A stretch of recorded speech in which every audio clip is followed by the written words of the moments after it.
Wow, I haven't seen my forehead in ages. My bangs are too long for me to have bangs now, so we're back to normal. Hey guys, I see a lot of people on fitness forums struggling all of the time with motivation. There's constantly questions about how do I stay motivated or how do I find motivation? And if you've ever asked yourself one of these questions, give this video a thumbs up now because I am here today to help you with that problem. And my solution is to say you don't need it. Motivation is not going to get you to your goals because a journey to a healthier you is a very long-term journey and motivation is a very fleeting thing. Motivation is kind of like pre-workout. Pre-workout is essentially caffeine and our bodies are adaptation machines, so over time our bodies become less affected by it, right? So you take a pre-workout the first time, you're like, oh yeah, let's go lift some weights, let's go, gonna get a great workout, and then you go to the gym and you get a great workout and everything is great.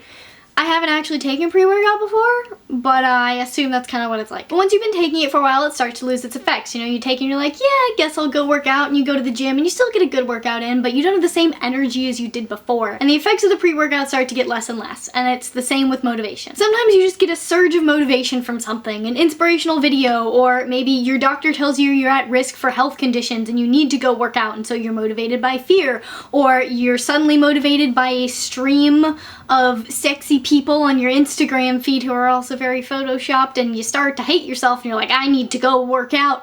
Pro tip, unfollow all those people right now. Then you rush to the gym and you're like, yeah, I'm gonna kill this workout, and then you rush home and you're like, yeah, I'm gonna eat all of the broccoli. And this sticks with you for a few days or a few weeks, or if you're lucky, a few months, but eventually, just like the effects of the pre-workout, the effects of the motivation start to wear off and you end up back at square one, at least in terms of your mindset. Motivation is like a little turbo engine with a limited amount of fuel. You know, you're cruising along at 10 miles an hour and doing your own thing.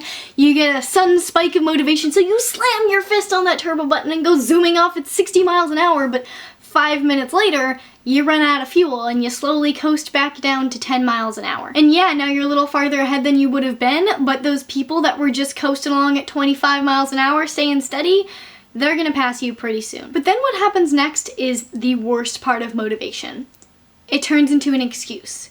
You start feeling bad because you don't have the same amount of motivation, so you're eating worse and you're not exercising as much, and you start saying things like, oh, I just don't have the motivation to eat healthy, and you go eat a donut, or I just don't have enough motivation to get up off this couch and go to the gym, and so you sit there and you keep binge watching Netflix. And a lack of motivation is the worst excuse you can have, because it's not like you don't have the time or the resources, because you had the time and the resources when you had the motivation. And I know I sound a little preachy right now, but it's only because I've been there. I let my exercise and my eating habits be dictated by motivation for such a long time, and I wish someone had sat me down 5 years ago and told me all of this, because if I had heard it, I'd be so much farther along in my fitness journey than I am right now. So what I want to tell you in this video is to forget about motivation. You don't need it. What it comes down to is motivation versus dedication and commitment. And dedication and commitment are going to be what's going to get you to your goals, because those don't go away. Like a wise little green man once said,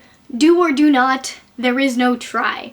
Everyone says that fitness is a lifestyle, and it's so true. You have to make it a part of your life, just like going to school or going to work or hanging out with your friends is a part of your life. It needs to be something that you just do. It doesn't mean you have to dive straight into being crazy healthy and crazy fit all at once and stick to it. That's not at all what I'm saying. If you want to watch my last Fit Kit video, I'll link it one of these sides. I don't know which, but it's up here somewhere. All about how to slowly get into health and fitness so that you can commit to it and be dedicated to it. So check that video out if you haven't seen it already. And if you take one thing away from this video, I want it to be to not let a lack of motivation be an excuse. Just do it. This video is not sponsored by Nike. Anyway, I hope this video has been helpful for some of you. Please let me know down in the comments what your thoughts are on all of this. If you disagree with me, feel free to let me know. I'm open to some friendly debate. Subscribe for more videos, and I will see you very soon. Bye!